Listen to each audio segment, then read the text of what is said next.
პრეზიდენტის მთავრობისა და პარლამენტის რომელიც ორგანიზაციის გავივლებ იმას რა ვიხარება არის ეს არის ისეთი ვიხარება 2020 წლის ფებრუარზე კონსტიტუციაში შეტანილი ცვლილების შემდეგ რომ პრეზიდენტს შეუძლია ნებისმიერ მომენტში ერთი ხელის მოწელი ყოველგვარი ახსნა გაკეთების გარეშე თანამდებობიდან გადააყენოს პრემიერ-მინისტრი და ხელი მთავრობა.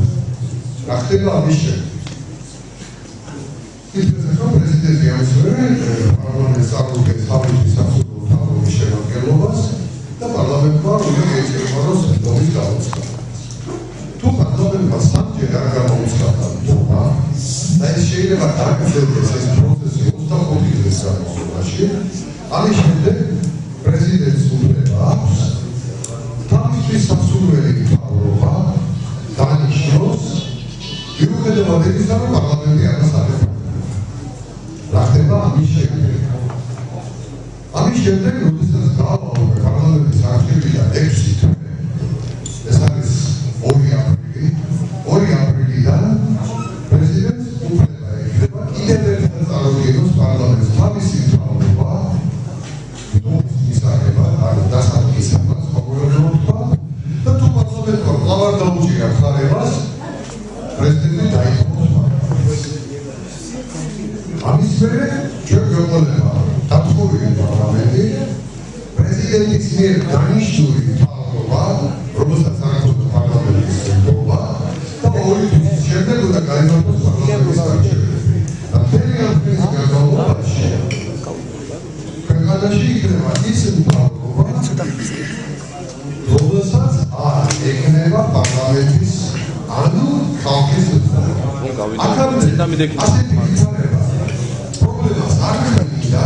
იმიტომ რომ თეთრი ვაწლის განმავლობაში მოგეხსენება პრეზიდენტს პარლამენტში ყავდა თავისი დიდი უმრავლესობა.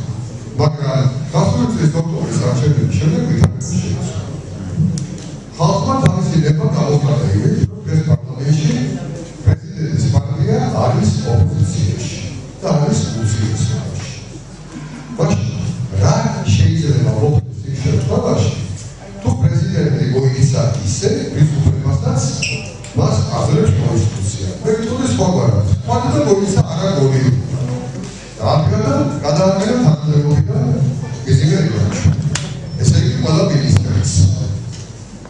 და ცოტა ხნის მერე ამას მიაყოლა პარლამენტის. ჩვენი აზრით ეს გამოიწვევს ქვეყანაში პოლიტიკურ კრიზისს, რომელიც შეიძლება გადაიზარდოს სტაბილიზაციაში. მე არ ვამბობ, რომ ეს აუცილებლად მოხდება, მაგრამ ამის საფუძველი ასწავლებს. ჩვენი მიზანი, აი სრულიადების მიზანი, რომელიც წარმოადგენს, არის ის, რომ ეს ბიზნეს ფაქტორი მოხსნას. რომ პრეზიდენტს არ ჰქონდეს უფლება დანიშნოს ისეთი მთავრობა, რომელსაც არ ექნება ჯგუფობა პარლამენტის მხრიდან, ანუ ხალხის მხრიდან. და თუ პრეზიდენტი მაინც მიიჩნევს, რომ მთავრობას ზიანი მოაქვს ქვეყნისთვის და თუ გადააყენებს ამ მთავრობას, მაშინ მიაყოლოს ამ მთავრობას პარლამენტს და პარლამენტის დაითხოვოს და კიდევ ერთხელ ითხოვს ხალხს, როგორი პარლამენტი გინდა, როგორი მთავრობა გინდა და არჩევნების შედეგად ვინც გაიმარჯვებს, ახლა იმას კითხავს, როგორი მთავრობა უნდა. და მხოლოდ თავისი სურვილით და დედიქრებში სიას ვერ გავიგე. ამსვირობა არ გაუჩნდეს არ არის არც ერთ პრეზიდენტს ის ილუზია რომ როგორც მე ერთ კაცს მინდა ან ერთ პარტიას ჩემს პარტიას უნდა აი სწორედ ისეთი იქნება ქვეყანაში მართლმადიდებლები ისეთი როგორც უნდა ჩვენს მოქალაქეთა უმრავლესობას. აი ეს არის სრულიადობის მიზანი და მე ახლა დავამატებ Perché da un progetto, questo rispetto che non è necessario oggi, la roba di anche dove si può dare.